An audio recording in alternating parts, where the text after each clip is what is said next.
Just the way they're turning around now at Dublin Airport and saying we finally have to do something. They'll turn around and say, you know something, we're going to have to redevelop that port. But it's time to start doing it now because Dublin's continuing to grow. Frankly, don't it too late for a real overall solution here?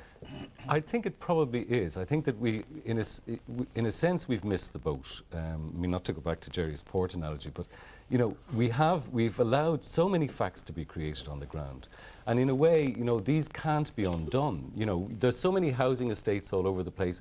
There's so many one-off houses all over the countryside. You know, that cannot be undone.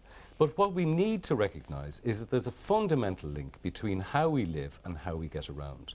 And if we don't start to come to grips with that, we're not going to be able to create sustainable communities in which people will have a quality of life, where they are going to be able to see their kids and so on, except rather than just at weekends and all the rest of it. And where they would be within walking distance or at least cycling distance of where they work and where they want to go. Can I bring in another irony that Melissa Boylan raised in our programme, and that was about childcare. Obviously, the government, everyone wants more people involved in the economy, and yet, when it comes to creches and childcare, women like Melissa find themselves priced out of jobs. Sally Ann Kinahan. Well, and to pick up this point and to acknowledge at the outset that there has been some major improvements in recent years in the provision of places, but the issue of affordability has not been tackled. And I think Melissa's case is an excellent example that is facing tens, if not hundreds of thousands of women in particular who want to access, who want to get the opportunity to work but cannot participate because they cannot get affordable,